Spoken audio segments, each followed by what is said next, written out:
Kia ora no tātou. I'm Brennan Rigby from the Shift Aotearoa, running the program Ko Tahi Rau Kāinga for VisionWeek this week. And today we've got another really exciting, interesting, challenging subject, which is the call for a national rights-based housing strategy. Yesterday we talked about the housing system, and it was really clear that there's a lot of parts, a lot of moving parts, and a lot of regulatory parts and a lot of cultural parts. You know, we ended up talking about constitutional reform and te whakaputanga and everything from that up to 2020. So we're sort of wondering, how do we put a housing system in place? And is it a strategy? And maybe why don't we have one already? So listen, there's a few really good questions in here. One is, really? Another strategy? Well, you know, there's some problems with strategies. There's no question about that. They don't always get implemented the way you expect them to. And, you know, that's just going to have to be something that we grapple with as we go through this conversation and through the process of trying to work out whether we can have a national strategy. The other thing is that great public sector phrase that's been walking around the world for a few years now, which is culture eats strategy for breakfast. And I really like that, and it's so poignant here. As I've mentioned, our conversation about the housing system yesterday was, I believe, pretty culturally informed. And I think everyone in this room probably agrees that there's no point having a housing strategy in New Zealand unless it's culturally informed. So let's let this strategy not be eaten by the culture, but let's let this strategy enable and nurture the culture of Aotearoa. That would be my vision for our conversation today and for a national housing strategy conversation going forward. And just thank you so much to all of our guests for joining us today. I couldn't be prouder to have you all in the room for this conversation. And thanks to Rebecca for facilitating the conversation today. And I'll throw to you, Rebecca, to give us an introduction and throw to each of our participants. Kia ora. Tēnā koe, Brennan. Ka nui te mihi ki a koutou kua hui mai nei tēnei ata. Morena koutou. It's so nice to see you all. Thank you for joining us here today for the kōrero that is the call for a national strategy. My name is Rebecca Davis. I'm your host for today. I'm the founder of the Change and Innovation Agency, and I'm an impact strategist. So it's nothing better than having an impact strategist in the kōrero when you're talking around strategy. I was wondering if we could go around the room, please. It's so good to see you all here. Introduce yourselves. Who are you? A little bit of a mihi for us. And then obviously the question is, you know, what are your thoughts on a call for a national strategy? So we'll kickstart to my right with Dr. K.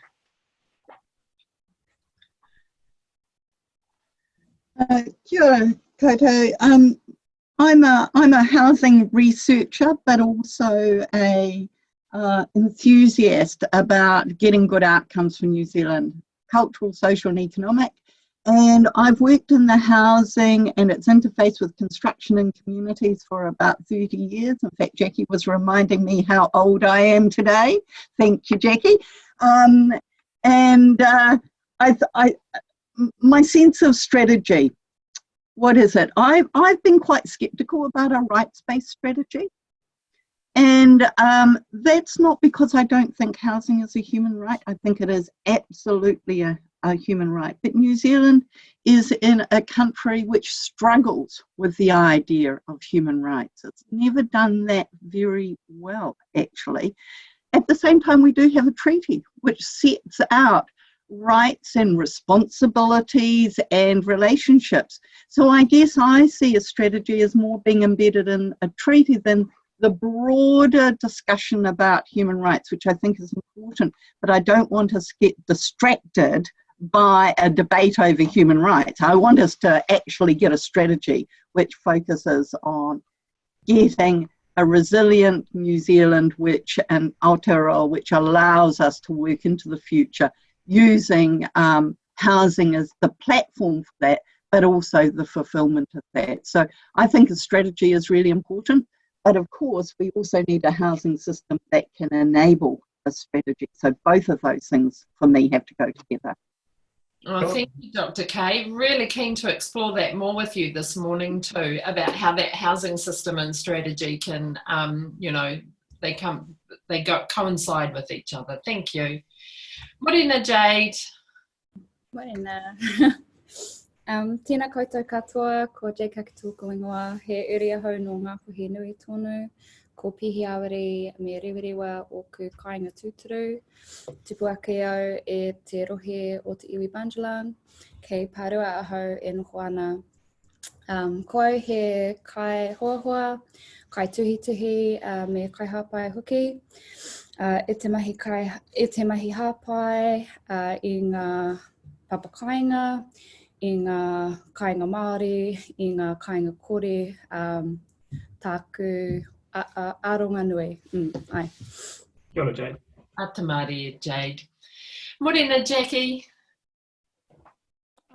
Morena koutou, huri ahau ngā tikana ni ki ratonga, ngā tutu wharetoa, me ngā hui hoki, he kaimahiranga hau Māori, me ngā kai hoa whenua, ki te whare wānanga o Wairaka, ko Jacqueline tōkunga. So kia ora, housing research as well, based over at Ngāwai Tatui, the Māori and Indigenous Research Centre, and currently teaching in the School of Architecture in the Landscape Architecture Department there.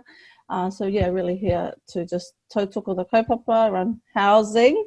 And, you know, actually really similar to the kōrero that Kay had shared around, you know, the need for a national housing strategy. And again, what Jade was talking about around founded on te tiriti, what does that look like? So I think, you know, the sector was calling, I'm sure many more years ago, around what this might look like, but great opportunity to think about, you know, how we shift these types of opportunities and structures and the way in which the system is currently placed, and how we might be able to think about, you know, both, yes, human rights and tiriti-based to housing specifically, but also how kawanatanga and tino rangatiratanga might inform and shape the structure of that. So yeah, really looking forward to hanging out with our housing nerds in this. So thank you for having me. Kia ora. Kia ora, Jackie. Good to have you here. Thank you. Morena Scott. Morena. Kia ora koutou. I'm Scott Figgenshow from Community Housing Aotearoa. And look, most of my work over the past 30 years or so now has been around policy into action, strategy into action.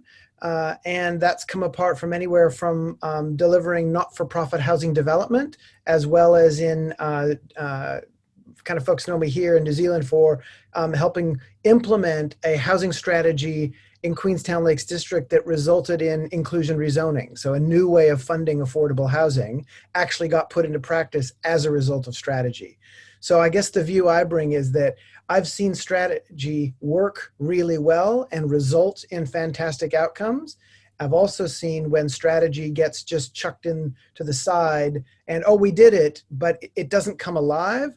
And of course it's not going to work if you do it. So I think to some extent, I'd like to explore a bit around what's the mana that we ascribe to the strategy and the people responsible for that strategy, and how we hold them accountable for actually seeing that strategy comes to fruition. God, I think that, can I segue off that and ask that? I'm going to flick over to Jay. I mean, well, let's answer that question, Scott. So who would hold a strategy? Who would be the holder of that? And what's going to stop it from becoming a dusty piece of paper that doesn't get anywhere? Well, so picking up on your point about is a human rights based framing, is that what gets us there? Possibly not in and of itself, but of course it has to express human rights. But I argue the strategy has to held by all of us. When we ascribe a strategy to being a government strategy, well then it's doomed to failure, because as soon as government changed, then that commitment to the strategy is gone. So I'm keen for us to explore what would a strategy that's embraced by iwi, by Maori providers, by the community housing sector, by our business leaders, by Infrastructure New Zealand, by local councils all across the country, that has durability and has is meant to have a life beyond any given human's timescale. So beyond the length of a given politician's electoral song, beyond the length of time any of us might be in our particular roles. as its steward. So how do we get to that point? And will that give expression to the treaty? Will that give expression to human rights? Yeah. Thanks, Scott. Jade, what do you think? Hi, so I want to talk about He Whare Ahuru because Yes, we please. have a Māori housing strategy that is technically still valid, although it's rarely referred to. So that strategy is meant to run through to 2023. And I think the main problem that we encountered is that although government put forward a strategy, they didn't, along with that strategy, include dedicated kaimahi. So while they had put forward a strategy, they were steadily removing any Māori housing capability that they had within MB, who was responsible for that document at that time. There was no dedicated resourcing to monitor and implement, and then monitor and evaluate that strategy. And so when we came to the Y1040 hearings, and I can't remember which year this happened, it might have been, I want to say 2016 maybe, but anyway, as we were working through our Y10, which is Te Paparahi o Te Rake, it's the Northland Inquiry, there was a reasonable chunk on housing. And so there were a number of senior government officials, one from MB and one from TPK, that were put up to answer questions. And so via our treaty lawyer, I put forward a few questions, and that senior official gave some very creative answers, saying, how many staff are actually involved with working with the strategy, implementation, monitoring, etc. And his answer was anywhere from 0 to 50, because they don't have specialists, they just kind of move across different kaupapa. And it was quite a dishonest answer, and it really concerned me because we knew the answer was nobody's working on this. And so, okay, enough with my grievances around that. The next part I wanted to move on to is that I think the best way to do this would not be to abandon the current strategy. What would have been a good thing to do when the current government came into power, and of course they're seeking to distance themselves from the initiatives of previous governments, which is a shame when it's a decade-long strategy. But I would have used that opportunity to convene the Māori housing sector and for our Māori housing sector to work towards the next strategy. So let this one run its course, hold them to account, make sure it is being implemented, and we're monitoring and evaluating the strategy. Because it was a 10-year strategy and there was an action plan for about 3 years. And then there was no second action plan put in place, and it was just abandoned as far as I could tell. But I would say hold the government to account. I was very concerned when the new government came in and there was already conversations around starting from scratch and just throwing that away, because I think there's a lack of accountability. It might not have been a perfect strategy, but I don't know how we move forward if we don't understand what we've done previously. Do you think the content in it, the strategic intention and the strategic objectives and actions in it were right, Jade? Broadly, I mean, I think there's things that I would improve, but again, I think there has to be a process around that. And that's why my suggestion was that actually we work as a sector, so then the sector owns the strategy and the resourcing with support from government in future, but we use this government-led strategy with sector input as the starting point. So it doesn't... Pardon? It's great learning. Let's learn why strategies don't get traction or are not working, or we're not getting energy around them. And if you're not constantly monitoring, how will you know if these are the right categories or if your actions are right? So there was a good rationale for those actions only running for 3 years. The problem was they didn't learn from those 3 years and didn't put in place any further actions. Awesome, Jade. Jackie, what's your thoughts? Yeah, I think shared similar thoughts to what Jade was saying in terms of the current document and its positioning and around the lack of investment directly into it. But I think there's also a potential, like Jade has mentioned, from learning what has been done in terms of establishing potentially a national housing strategy where the makeup is potentially, two streamlines, one founded on, kawanatanga, but one on rangatiratanga, where this one potentially is around the Maori housing strategy and the opportunity for, I guess, in terms of the existing structures where that's a equal partnership, but allows Māori to have, both power and resources directly and equally. So it's really interesting just to hear and those types of triggers around what they might look like.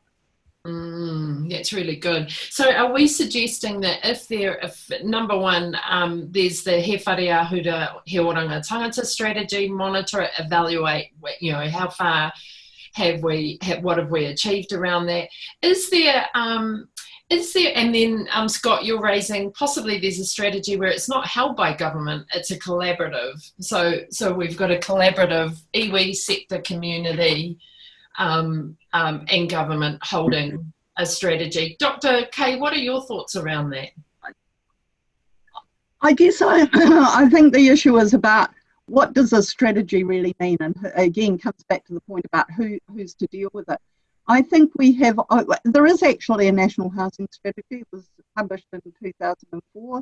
It's never been activated, it's been set aside, and that's because the housing system has been framed up as just about the market.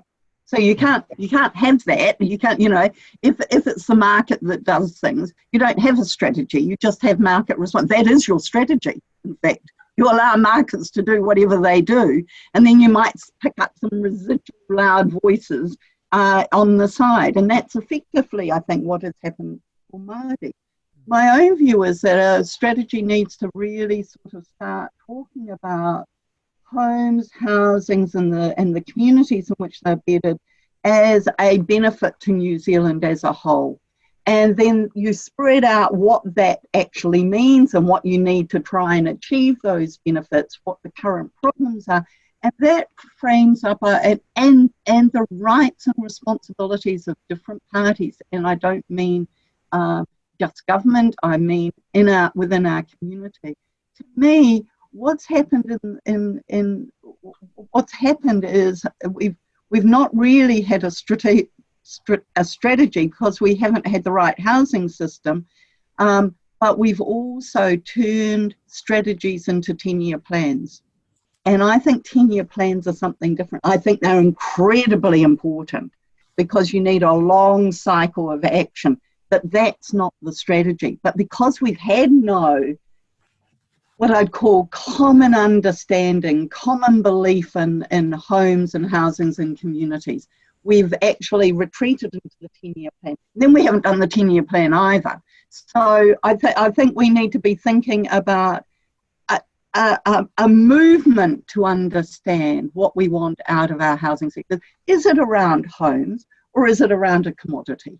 Is it around well-being for all, economic, cultural and social? Or is it to actually generate and appropriate wealth? Those sorts of debates have to go on. And I think one of the things that I was really quite concerned about some years ago when the National Science Challenges were being selected, they did a lot of public consultation, and the thing that came out highest that concerned New Zealand people most, or people in New Zealand most, was housing and building.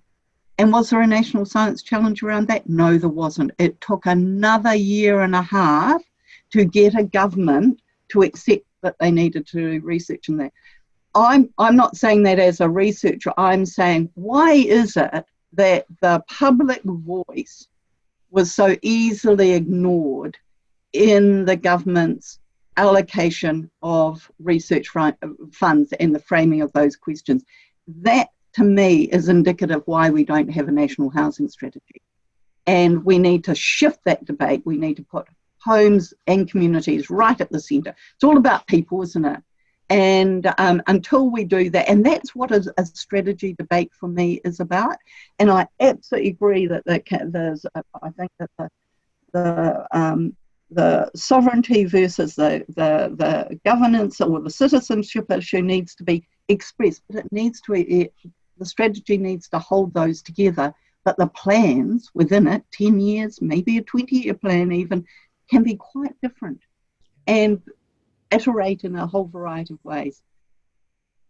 Yeah, I'd like to just add a bit. I mean, we all had the benefit of spending time with Leilani Fahar, our UN rapporteur on the right to housing, who was in New Zealand back in February. And I have to say, it's great to be able to remember something pre-COVID that was really remarkable that we were doing. And then, we've had this interruption since. But look, I think there's some of the gems of why we haven't made strategy work, Kay, that you've talked about here. And they're really in the 10 principles of what Leilani has published as what a rights-based strategy should include. So if we set aside the language of rights-based strategy for a minute and look at these 10 principles. So number one is that the strategy is based in law and legal standards. So I'm thinking now, as we go through the Y2750 Kaupapa inquiry, what could we possibly achieve as the remedy that comes out of that actually embeds into our legal system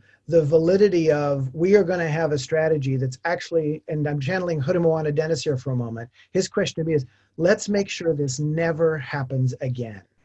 So if we can somehow get some things in law that will make sure that's happened, then we've got that cross-government durability over time to hopefully to enforce things. The second principle is that it prioritizes those most in need and ensures equality. So we seem to now, I look at our COVID response where we got a lot of people off the street into motels, but they're not adequately housed.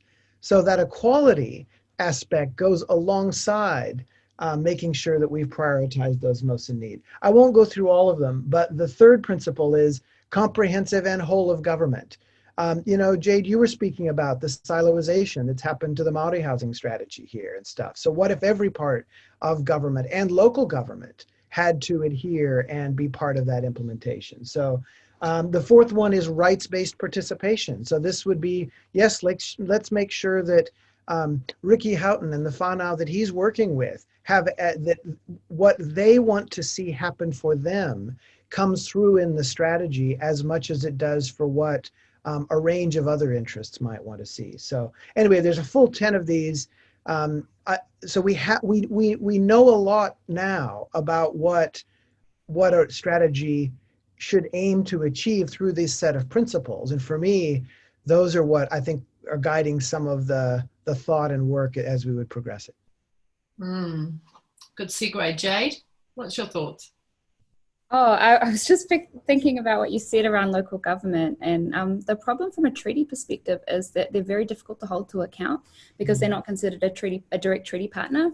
They go via central government. So when we had our inquiry as Ngāpuhi, we couldn't actually hold our local councils to account, and we couldn't cross-examine them, which was really frustrating. And I don't know what changes really need to occur, but I'm hopeful that there's going to be another inquiry, another kaupapa inquiry around local government.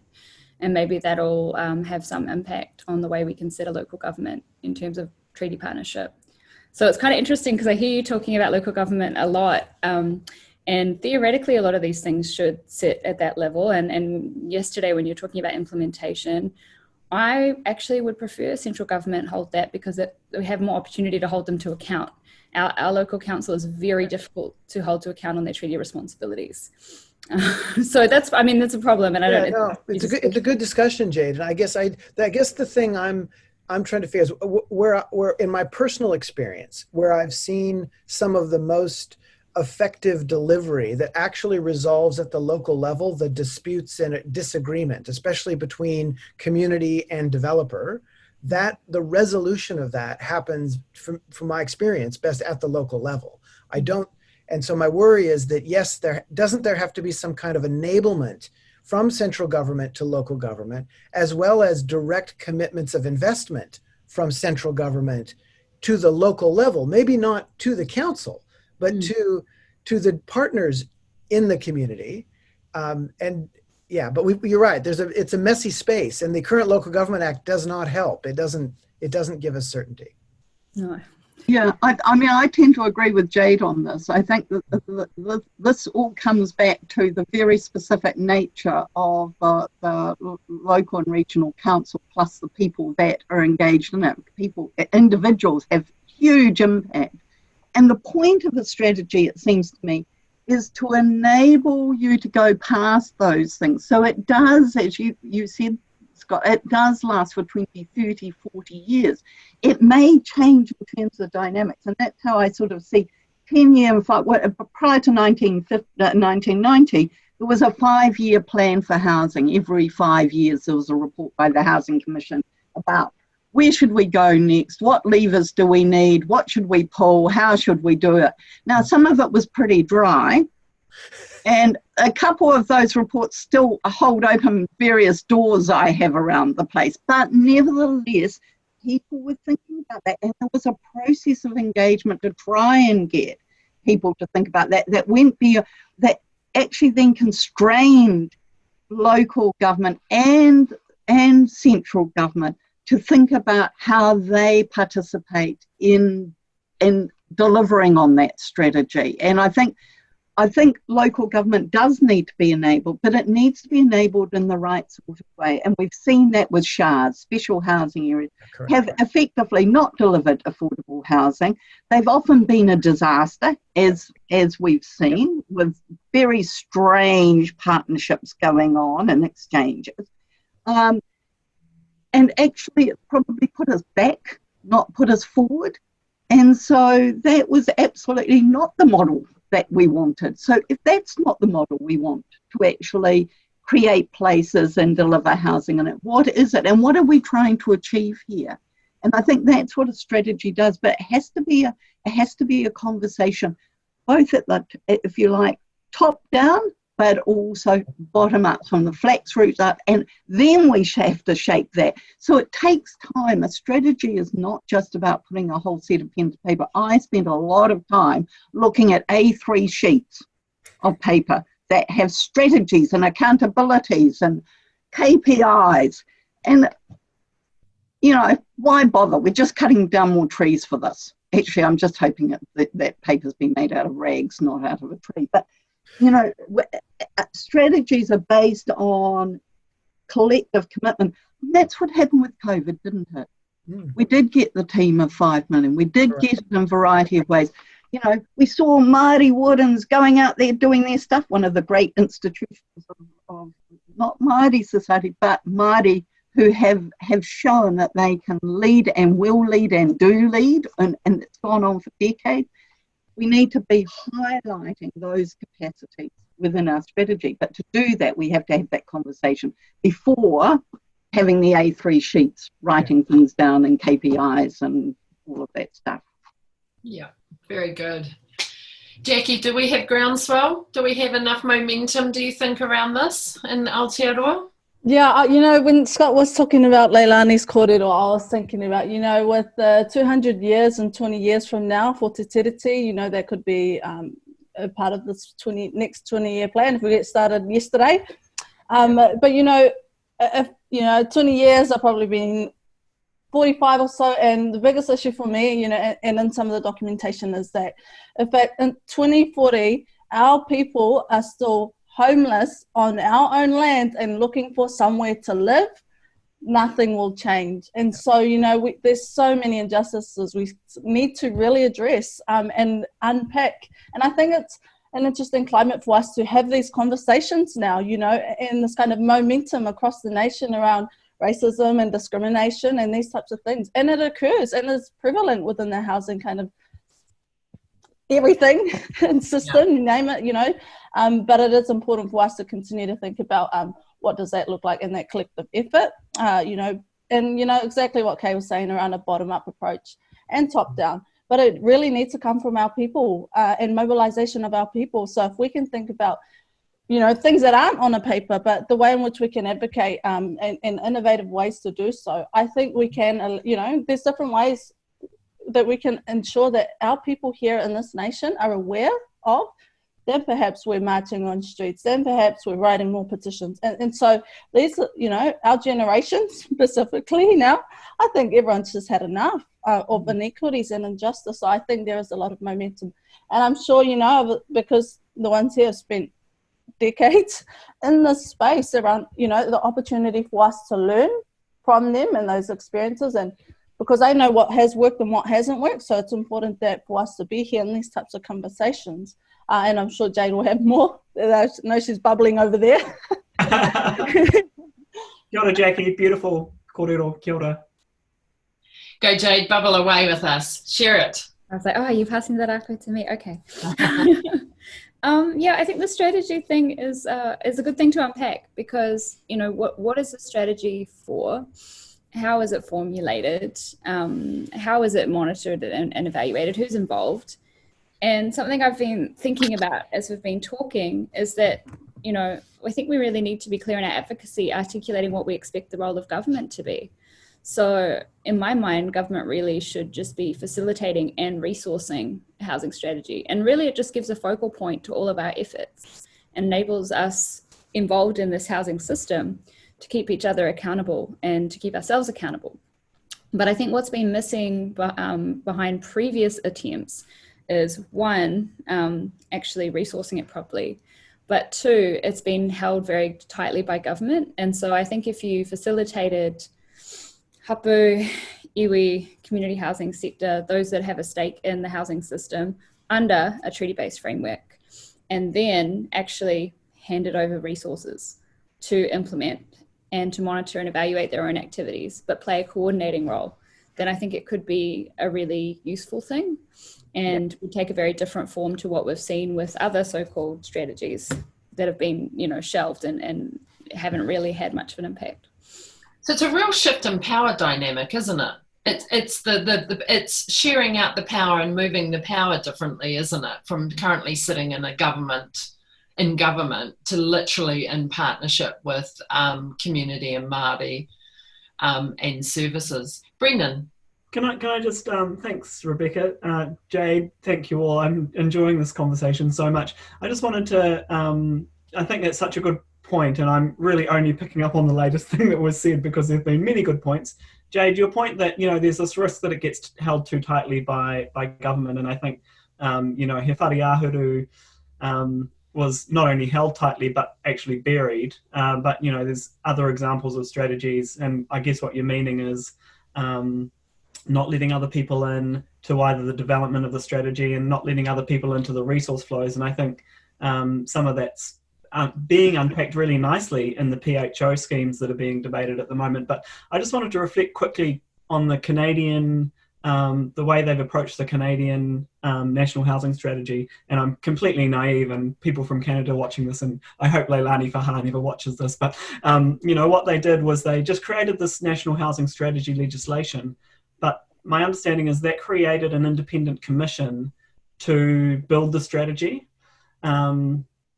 And to kind of hold the strategy. So I kind of imagine that if we could, if we went down this pathway and we got to that point, that commission, you know, there's rules about it, you know, that's got to be co-governed and it's got to reflect Kawanatanga and Rangatiratanga. But I think importantly, that model could mean that we avoid that risk of it being, the strategy being held too tightly by government. And I just wanted to quickly make that point in quite a lot of seconds. Yeah. Where's the courage come from? Like, I mean, you're going to have a very courageous government that's willing to shift power and ensure there's resource and capability to be able to create that type of partnership, isn't there? What sort of courage? One more reflection from Leilani, because I was just listening to a recording of her the other day. Really quickly, she says, we had to write the legislation outside of government because we had a clear signal that they didn't really know what we meant. They didn't know how to do it. So we wrote the legislation and we gave it to government. Yeah. And they made their changes, and what didn't turn out perfectly the way we wanted it, but it didn't turn out perfectly the way government wanted it either. So, you know, I think the courage question is a great one, Rebecca. And Jade answered in the chat, everyone, we're having kōrero ongoing in the chat as well. In the chat, Jade, you raised public pressure, which is the question I was asking Jackie before. Is there momentum? Have we got a grassroots movement of momentum and to be able to create public pressure? Can I just say something about the structure and that question? I think if there is any momentum, this is the moment, because actually everyone knows that the housing system is broken. Everyone knows that, whether they admit it or not, whether they want to be a participant in the solution or not. We all know, whether you're wealthy or not wealthy, you know that the housing system is broken. If you're wealthy and if you're that sort of set of values, then you're quite happy to sit on your dung heap and let that happen. But actually, most people want a housing system that works, and I think that's the important thing. In terms of a commission, I think a structure is really important. I personally would like to see a housing commission which reports directly to Parliament, not to government. Yeah. We have had a National Housing Commission in the past, and as I said, it worked in some ways well, and other ways not. But part of the problem was that it was not reporting to Parliament. That we've got to see housing as a national good and a national issue, just in the same way, not the same way in the sense of that we've still dragged our heels about it, but the Commissioner for the Environment recognises that the environment should be beyond party. So I think it is important to do that. And then the last thing I think that Brennan raised was the writing of legislation. The reality is that the level of expertise within government and in public agencies generally around housing systems, housing markets, and housing need is very, very low. And why would we be surprised by that? Because we've relied essentially on markets and doing residual stuff in the background for 30 years. So we actually have to rebuild our capacity, and part of rebuilding our capacity is ordinary people being able to think about what housing markets do and what they want out of housing. And that's part of the conversation I think that we need to build a national strategy around. Yeah, I'd like to add to that. I mean, I'm thinking of several conversations I've had with my friend and colleague Mike Hinton at Restorative Practices Aotearoa, and Mike says to me, "So, isn't it really simple, Scott? Of course, housing's a right. And what's the value proposition for Jackie and for Jade and for someone who's starting, earlier in their career than the gray-haired ones like myself here? What's the value proposition? And I know for me, when I was coming out of uni, the value proposition was that you saved up for a deposit, you bought a house, and by the time you retired, the house was paid off and you had a low-cost place to live in your retirement. That was the very simple value proposition that was on the table. And then in those days, it was actually simple to save up about 10K to buy your first house. You didn't need to save up 100K. And so lots of things, bank lending, supply of new homes coming on, older homes that needed renovation that you could achieve some sweat equity. That was the system visible to you. And you could see, you didn't need to read a strategy document to know what your point of entry looked like. And I feel that's what has been systematically demolished over the last 30 odd years. And so I think we need to, strategy both needs to function to enable the system, but it also needs to be clearly visible to anyone on the street about what options are available to them and how are they meant to behave and act as a person. So I think to some extent, if we can connect what those options are and what are we actually trying to achieve, part of it probably is about home ownership and making sure that a young family starting out can find a warm, safe, dry place that they can afford and put down roots, whether that's on Maori land, whether that's in our cities, whatever the set of options, all those options would be available, right? Sounds good. Thanks, Scott. Hey, I'm just aware, Jade, you're going to be leaving us in a minute. And so if you're okay with you, I'd be really keen to swing back and just hear some final thoughts from you, and we'll carry on. But it's been great to have you here. Yeah, what are your thoughts, Jade? I just wanted to pick up on something Scott was saying. So he was kind of saying that, well, in a previous generation, it was clear what the pathway was available to you as an individual or as a whānau.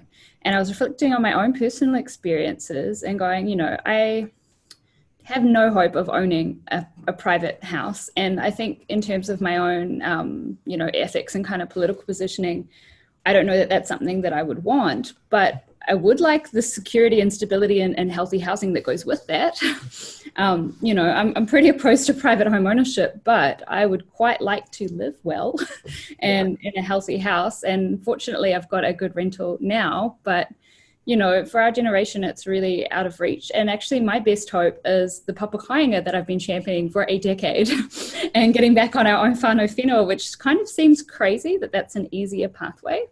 Because I think about our whānau and what do we have? We've got our whenua, we've got each other. We don't have intergenerational wealth or access to that kind of finance that you need to be able to enter the housing market in this day and age, which is only getting out of reach and harder for more and more people. And so as challenging as the journey has been, as I said, it's been a decade, I actually think this is a realistic proposition. And in a couple of years, hopefully I'll be living back on our whenua. And I'm glad that I've been able to do that, but I just reflecting how insane it is that that's like the easier option.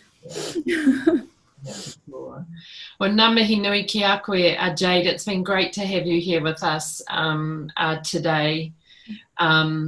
And sharing your wisdom and experience so far and the passion that you've had with the papa kāinga mahi that you do, and the recent release of your book that has come out. We were talking about that yesterday and I can't wait to read it, but it's been great. We'll just carry on and you slip out as you when the time is right. Thank you, Jade. Jackie, what's your thoughts? Kia ora, Jade. Thanks for joining us. Ka kite koutou. I'll jump off now. Nice to see you all, and thanks for the discussion.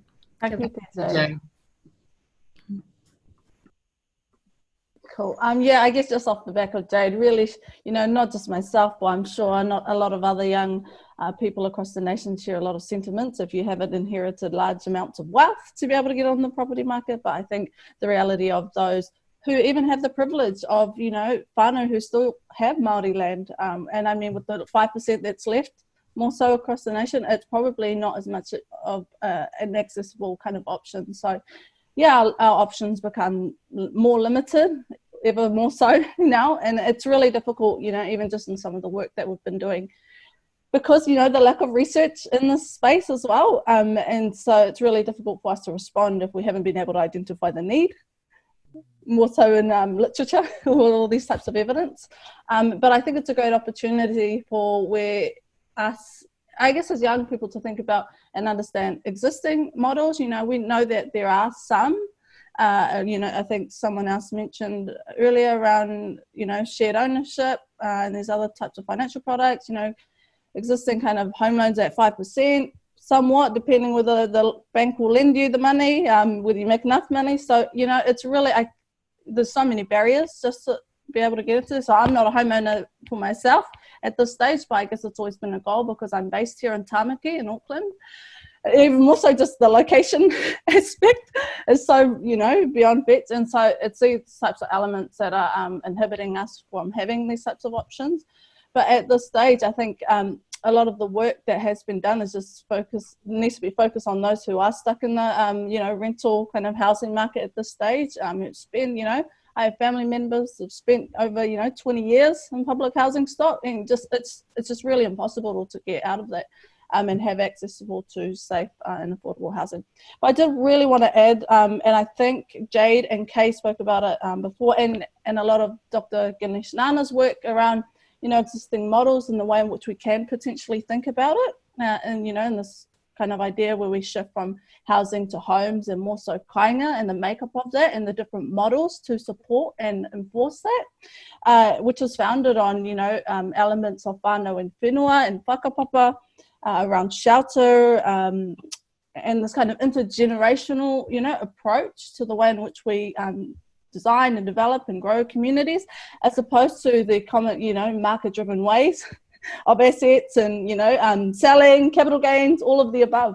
And so those types of systems and the way in which those models operate now continue to marginalise us. So again, and I'm sure you've had this great discussion around the lovely housing system. It's just, you know, even though we're this one person, it can really affect us in terms of the whānau cycles that we just can't break out of. So that hope is becoming more or less you know, of owning a home, but more so just having a warm, safe and dry place and, you know, a roof to be under. So yeah, it's those types of realities we're having to kind of rethink at this stage.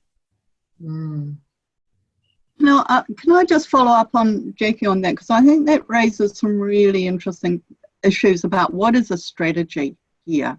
Yeah. What we've done in New Zealand is that our system is market-based.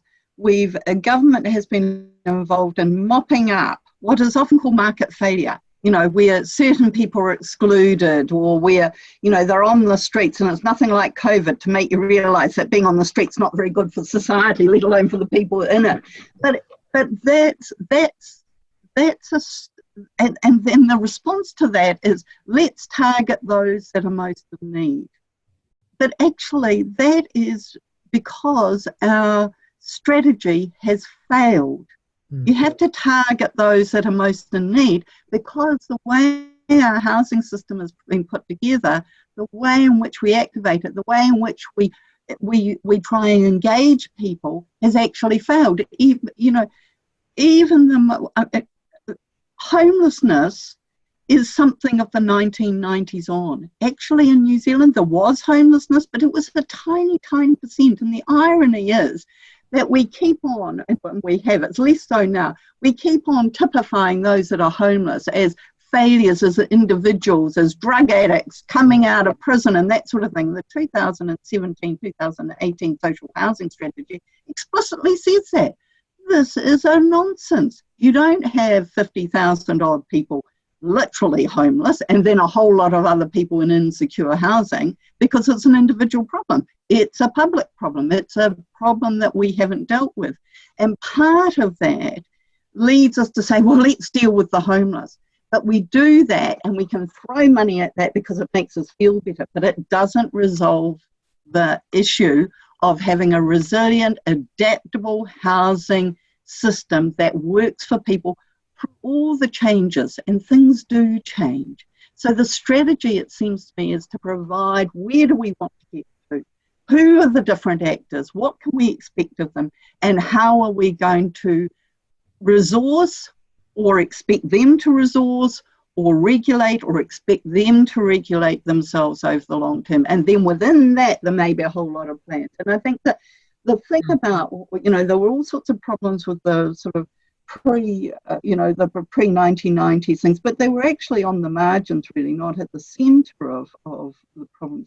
The point about that, it was a largely depoliticised situation, whereas now we have it's still sort of depoliticised, because we just have this idea if we get more housing stock it will solve the problem, and it doesn't, because we haven't got a strategy. So that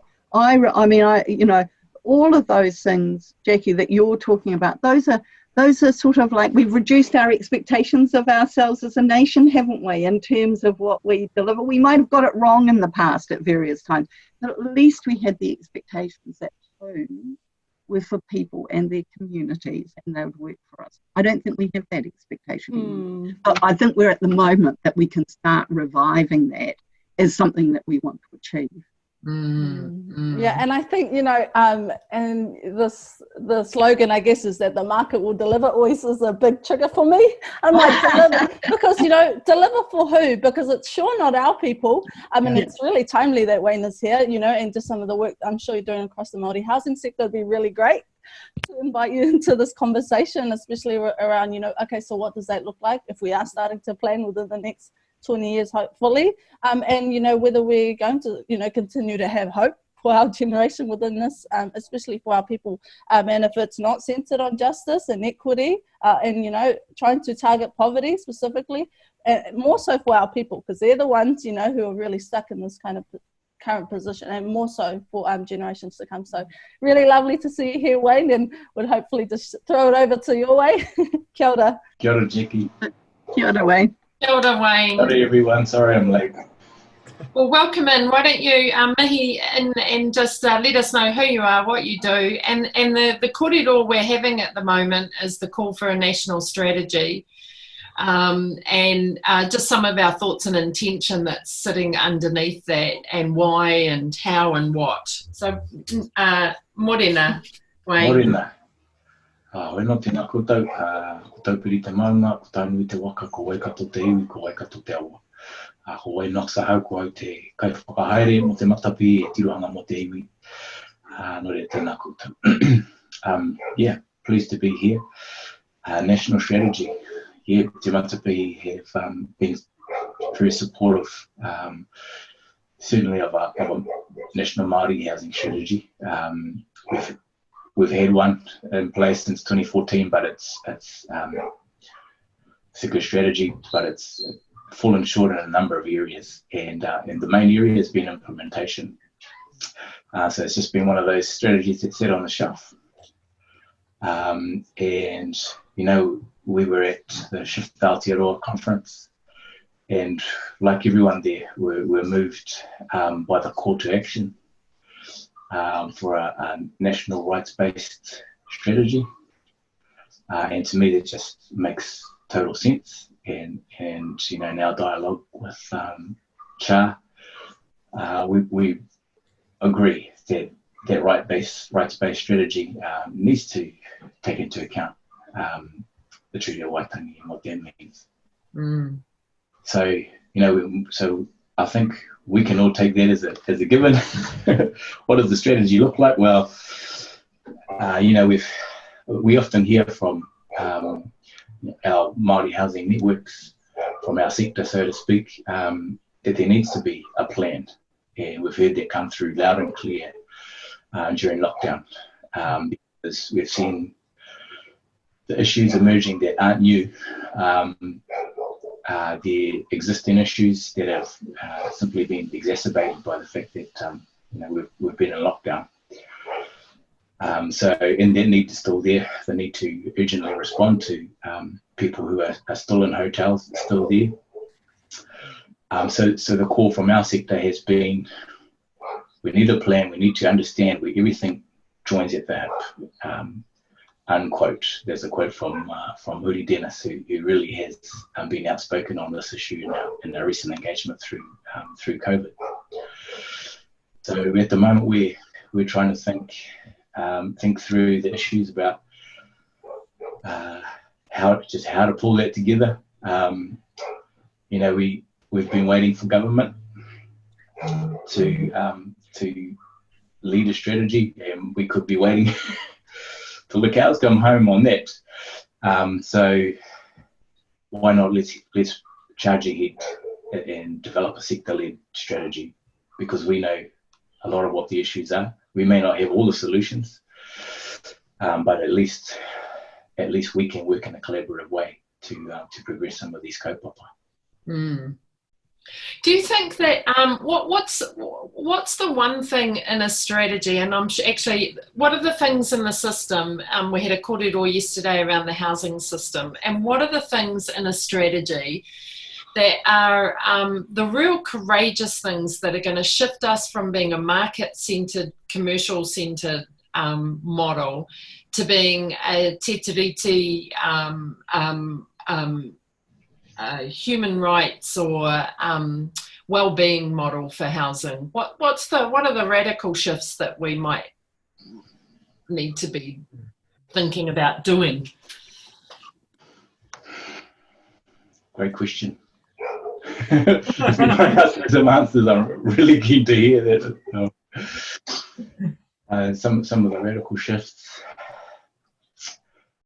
I mean, we're no strangers to radical shifts in innovation, and I think in our experience, you know, we see innovation happening all the time, simply because, you know, necessity is the mother of invention, and there's huge need. But I think one of the radical shifts that we've seen through lockdown is how technology can allow us to be more connected and have conversations. So for example, you know, we've been hosting some weekly calls, and it's been amazing to see the diversity of participation across the motu, where we've had Māori providers, but also people just who are out there doing the mahi, whether it's, you know, papakainga, whether it's iwi, whether it's homelessness providers. They've all been around the table, and not just them, there's also been central government agencies, and we've had up to 5 agencies on the call at one time. And that's been a first for me, and to have that ongoing regular conversation around system-wide issues. It's been quite phenomenal, and we're just kind of now figuring out, well, how do we take that momentum forward? How do we act smarter? So to me, connectivity, we need to be innovative around how we're connecting. Yeah. Great. Anyone else want to, what's the radical? I'm an impact strategist, so I'm looking for radical impact. Kia ora, Wayne, nice to see you. I guess one of the things that's really central to me about any national strategy and any implementation is honesty. What I think we've seen is a lot of spin around a whole lot of things for a very long time. One of the things that has occurred, which always gets on my goat, is, for instance, calling community housing, iwi housing, anything that is not government public housing, if it's got a government resource investment. This is a nonsense. This makes us unique in the world. No one else does that. Why do we do it? Because we haven't got a decent housing system, because we haven't got a housing strategy, because we haven't identified the ways that we, in our different roles, places and positions, can work together to come to good outcomes.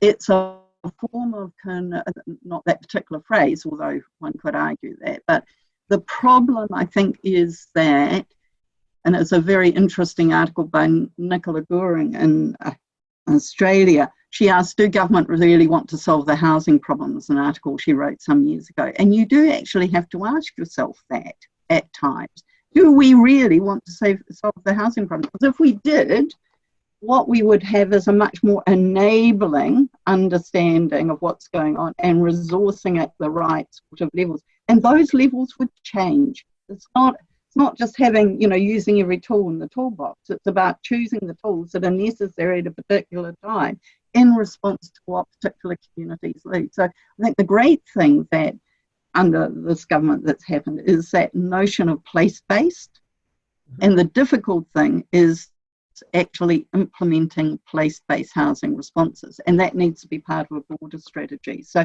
it's great to have people around the table, but people around the table also have to listen to each other and go back to their desks and do something that reflects what happened around the table, not just sort of spend a lot of time on Zoom. And so I think we are at that critical moment where we could get shift. But as Ganesh says, don't underestimate the inertia, don't underestimate the conservatism that we have, and some of that's just about being unfamiliar and scared and not knowing where to go, and some of that's because of vested interests. And our job, and the job of a national strategy, is to tease those out, I think, and then to re-put those together. It's a hard task, but it's not an impossible task. And I look at the Better Later Life strategy that government has developed, which has still been quite government orientated. I would like to see it a lot broader. But that actually had a process which I think has been very fruitful and has been very clear about the pathway to put those outcomes that they're seeking into actions and who's responsible for that. And I think, so we have got models, and I think we can go forward. And I think the work that, Wayne and Char has been doing has been enormously important. And I have to say, within the, HUD has been enormously important. But we have to move forward, and a national strategy is a way to do that. Otherwise, we'll just keep doing what we're doing, which is spinning the wheels a lot. Mm-hmm. And do you think that there's this, I feel like what I'm hearing from you, Wayne, sorry, I've already prepped everyone. I'm really naive about this space, so I'm the one that asks all the silly questions. But Do you think that this, what's been the dominant narrative and the dominant position, which is market-led, market-driven housing system, that it's a bit like we have a well-being framework, and we're talking to business leaders about well-being actual equals productivity and innovation. Is there space for these two conversations to exist together in harmony ever? Are we ever going to be able to say, actually, you can have a market commercial model, market-driven model, but that it integrates and sits perfectly with the human rights, people, well-being, Indigenous, equitable model? Is that possible? Or you're on mute, wait, thanks. I think it is possible, Rebecca, because we see that with, in the immediate example that comes to mind is iwi and the work that iwi do. And I'll speak a little bit to my own iwi, Waikato, where, we plus 20 years post-settlement now. We've got a real strong economic base. And yet, we're in a sense only just starting to have the conversation. Well, how do we invest that? How do we invest that for the benefit of our people? What is the most effective way for us to invest our tribal assets? And one of them is housing. And we're seeing that now where the likes of Waikato Tainui have for a long time been doing quite big commercial developments, Tainui and Novotel at the airport, for example. But now they're doing they're integrating their social tribal housing strategy into their commercial housing strategy, and they're probably one of the biggest, if not the biggest, landholder in Waikato now. So we'll see. We already are seeing iwi leading in that space. Again, simply because necessity is the mother of invention, and the way that our tribal structures are designed is that any commercial benefit needs to flow to the people. That's what it's there for.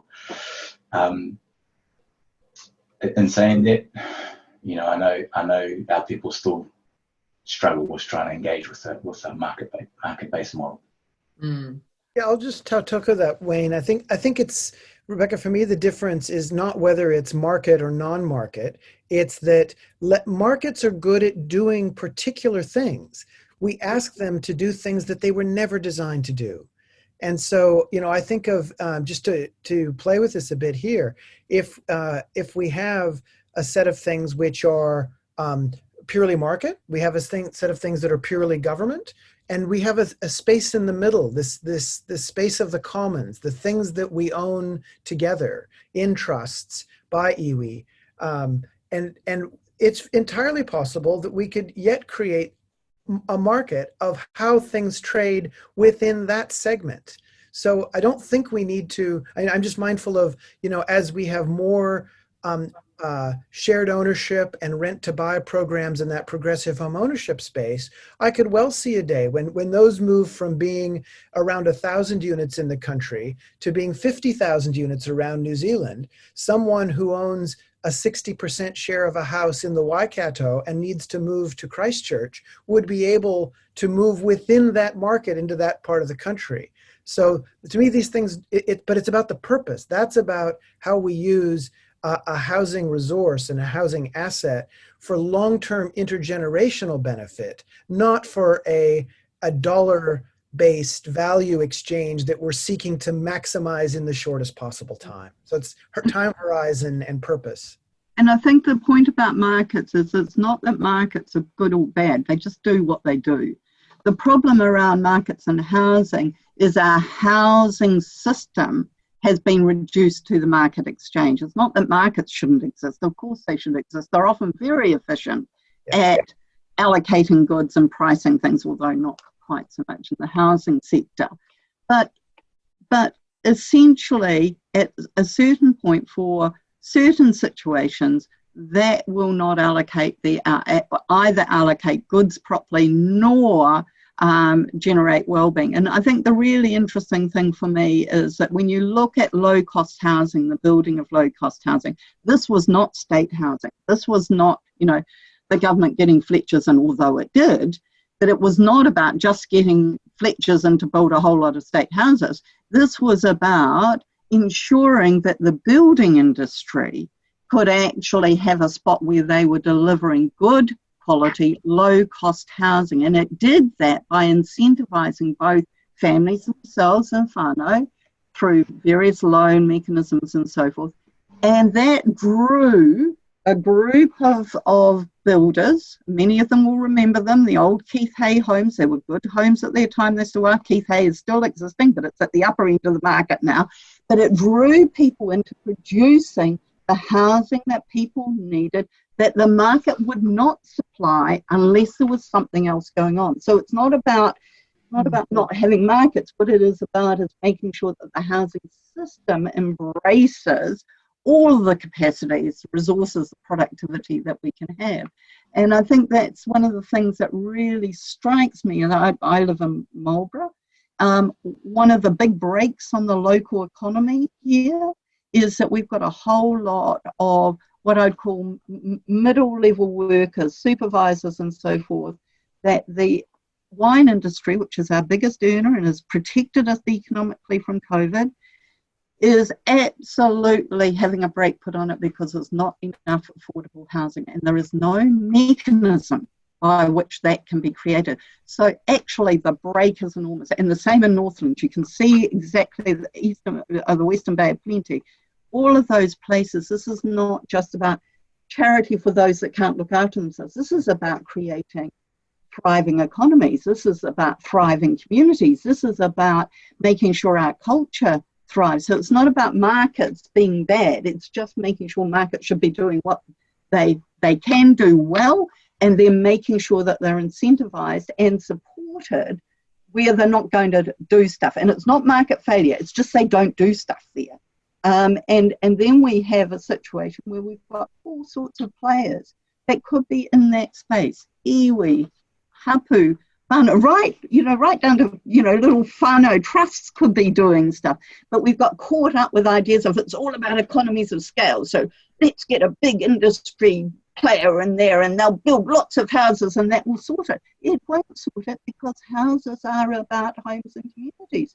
So some communities might only need another 5 houses. Yeah, Would we not do that? Mm. And for Māori communities, that's particularly important, but it's also important for all sorts of other communities as well that are not embedded within their an iwi hapu whānau institutional cultural structure. There are other communities that are desperate for just small numbers of houses that would sort their lives. It would make those communities work, but we don't have. We either go market at the moment, look after yourself, or let's build a hell of a lot of houses and high rises and we'll sort it. And that's why that reflects that we don't have a strategy. We don't know what we're trying to do. Yeah, got you. Dr. Kay, once again, I feel schooled and I'm glad. Thank you so much. That was excellent explanation of it. That was amazing. Before we're going to wrap up in a minute, but Jackie, I wanted to jump to you if I could, because I was seeing in the chat that you were talking about, and there is this movement around papakainga. What's your, and are you nervous a bit that the papakainga movement and what we're trying to achieve there might be overshadowed with the investment and resource going into metropolitan developments?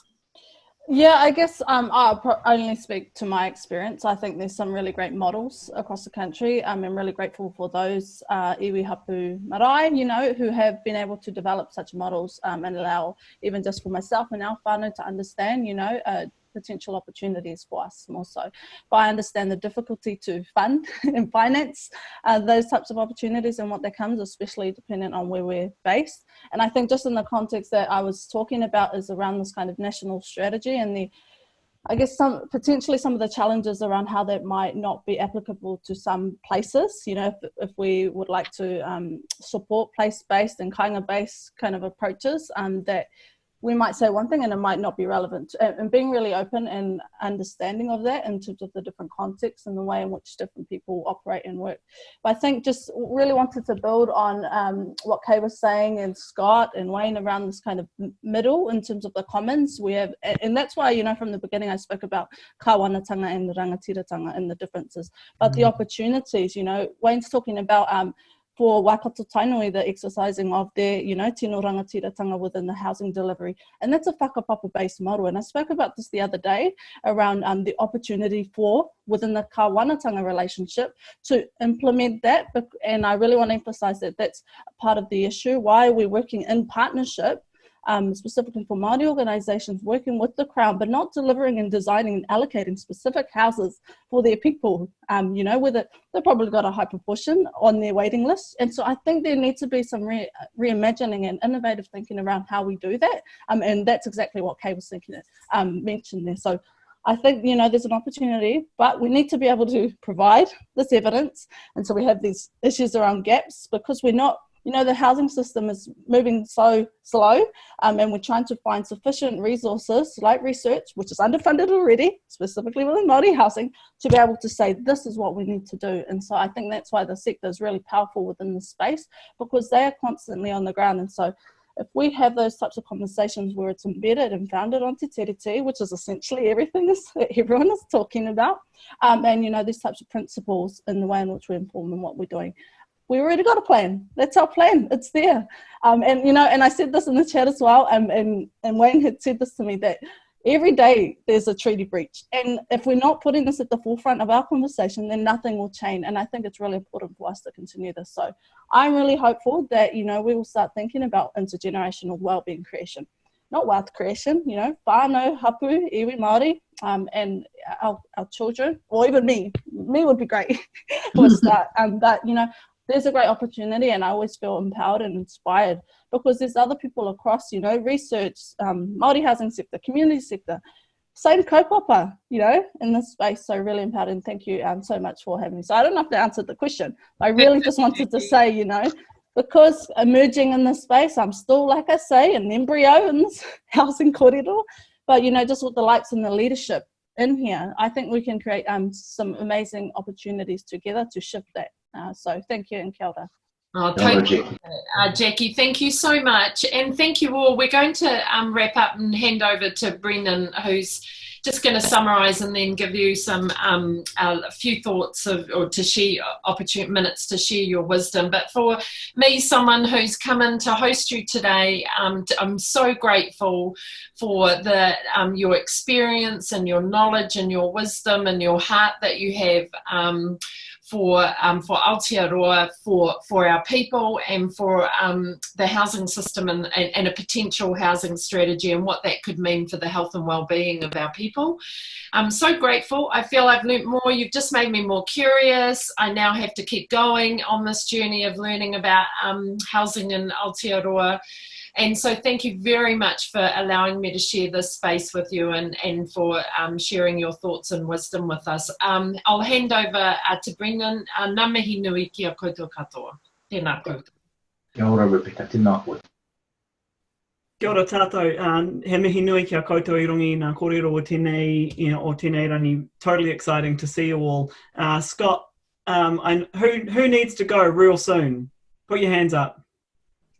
Okay, we all do. Okay. Well, that's not going to work. Hey, listen, why don't I'd like to just go through you guys each 20-second vision for what needs to change. I'll just have to call you out, and then I'll wrap after that. Is that all right? Okay, kapai. Kay. Enabling collaboration and resourcing. Kapai. Short and sweet. Jackie. 2040 Te Tere-based approach, exercising both kāwanatanga and tino rangatiratanga. Kia ora. Mean. Scott. That the strategy makes visible what everyone is saying. Beautiful. Kapai. Kia ora. Wayne. Kia ora. From a shift from co as in company to co as in co-governance, as in co-design, as in collaboration. Kia ora rā, Wayne. And Rebecca, why don't you throw one in, mate? Oh, all of that, radical shift, radical. Let's get going. Let's leverage this crisis, this COVID crisis, and get going. Ka pai, kia ora. And so you're all welcome to sign off when you need to sign off from here on in, and I'll take it home. Kia ora. Thank you so much for your kōrero. I totally appreciate it. I'm going to be left with Kay, so we'll just carry on, eh? Anyway, I'm Brennan Rigby from the Shift Aotearoa, and today we've been talking about the call for a national housing strategy, which has been, frankly, an extraordinary kōrero, and I just think it's a really great match with the housing system kōrero we had today, which was itself a great match with the building a vision for housing outcomes for Maori to 2030 with Anahira Rawari and Jackie Paul and Jade on Wednesday, talking about financialisation with Paul Gilbert and James Palmer and Chris Glaudel yesterday, and I think this one's packaged it up really nicely, and I think those 20-second visions right at the end there were just spot on. My wrap though of this is really simple, because we've had a change agent facilitating a couple of our kōrero this week, and she's challenged us at the end of our kōrero today to come up with the innovative change and the really meaningful change. And for me, I don't want the idea of a national strategy to be seen as innovative or as some kind of left field. I can't remember what the word you used for it, Rebecca, was. You were asking us to come up with a radical. I don't want it to be seen as radical. Strategy is one of the ways we make things work as humans, you know, and yes, we've had some failed strategies. Yes, we've had some strategies that have sat on the shelf for too long. And we've even had some strategies that haven't reflected a treaty-based relationship. And heaven forbid, here in New Zealand, we've had strategies that haven't talked about human rights. But I don't think it's radical to do any of those things. I think it's what we're ready for in Vision Week. How's that for a nailed summary? Anyway, kia ora koutou. As you can see, we've tried to bottle up some big kaupapa into a little bit of a laugh and a little bit of an interesting conversation. So I hope you've enjoyed it. You can follow The Shift on Twitter at Shift Aotearoa. Our website is theshiftaotearoa.wordpress.com. He mihi nui kia koutou. E whakarongo mai nei ki tēnei. Engari he mihi tino nui tēnei kia koutou I kōrero mai I roto I tēnei whare rorohiko I tēnei ata nō reira ki a koe, Wayne, he mihi nui ki a koe e hoa. Pai ki te whakarongo ki o whakaro I tēnei kaupapa. Mihi nei tēnei ki a koe Kei, kōrero ana I tēnei kaupapa anō I tēnei rangi. He mihi tonu tēnei ki a koe, Rebecca. As I said to you a couple of times this week, your agreement to come and facilitate a couple of these really big chunky kōrero this week has been really what's enabled me to build some content around it. So he mihi tino nui ki a koe mō tō aroha ki tēnei kaupapa. So, kia ora tātou. I'm going to stop the recording now and get ready for the next thing, which is a Vision Week, the Vision Week programming starting at 11 o'clock today. And hopefully we're going to be able to input our vision statements at the end of this kōrero today into the public, into the social media stream before that starts off at 11 o'clock this morning. So kia ora anō tātou. Black Lives Matter. Yes. Thanks, Wayne. Kia ora. Tēnā koe.